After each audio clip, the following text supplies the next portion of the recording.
Hi all and welcome back! Today I'm breaking down Spellcasters Chronicles, what it actually is, how it plays, and why this could either become a smart twist on MOBAs or struggle to hold players. No filler, no hype, just the full picture. On the surface, this looks like Smite. It's 3 versus 3, third person, lane-based, and you're trying to destroy the enemy lifestone. Structurally, it sits in that same space. But once you're actually in a match, you notice something important. There is no item shop. In most MOBAs, you farm, back, buy items, and re-enter the fight stronger. Your build partly happens in a menu. Here, you don't get that pause.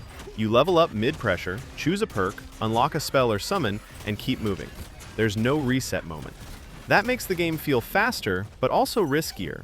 You're shaping your build while fights are still happening. And those choices matter earlier than you expect. If you invest into swarm pressure, lanes start feeling crowded fast.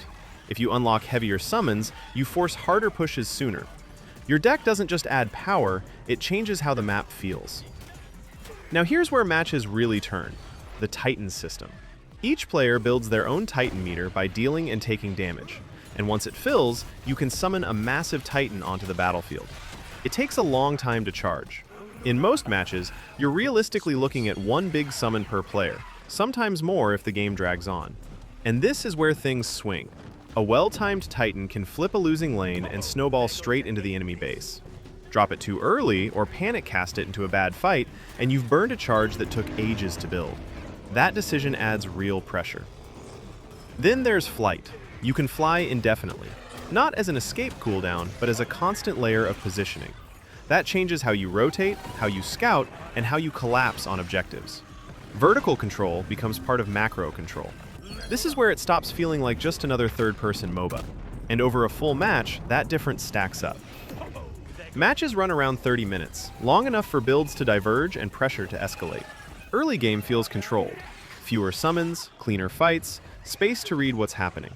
Mid-game, that space starts shrinking. Swarm builds begin flooding lanes. Heavy summons hit harder. Control players start dictating when fights even happen. And then late game hits. Multiple Titans on the field, waves stacking, spells overlapping. The screen starts filling fast.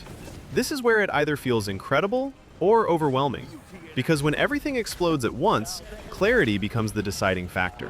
If you can't clearly tell what killed you or why a fight suddenly collapsed, frustration creeps in fast. And competitive players don't mind losing.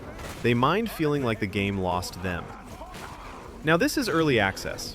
Overall, the quality of life just feels a bit clunky at times. There are occasional frame rate dips and some rough edges. Nothing unexpected for early access.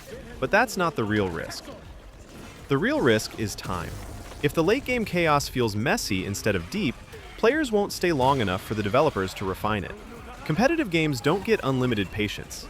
They get a short window to prove the core loop is worth mastering. So what is Spellcasters Chronicles really? It's a third-person 3 versus 3 competitive game where build decisions happen inside combat, where each player gets one high-impact swing tool, and where vertical movement reshapes pressure. It resembles Smite at a glance, but it plays faster, more momentum-driven, and less forgiving with mistakes. Whether that difference becomes depth or noise depends on clarity, balance, and how quickly they iterate. That's the full breakdown without filler and without bias. I recently covered how Monster Hunter Wilds evolved a year after release, and I did a breakdown of High on Life as well.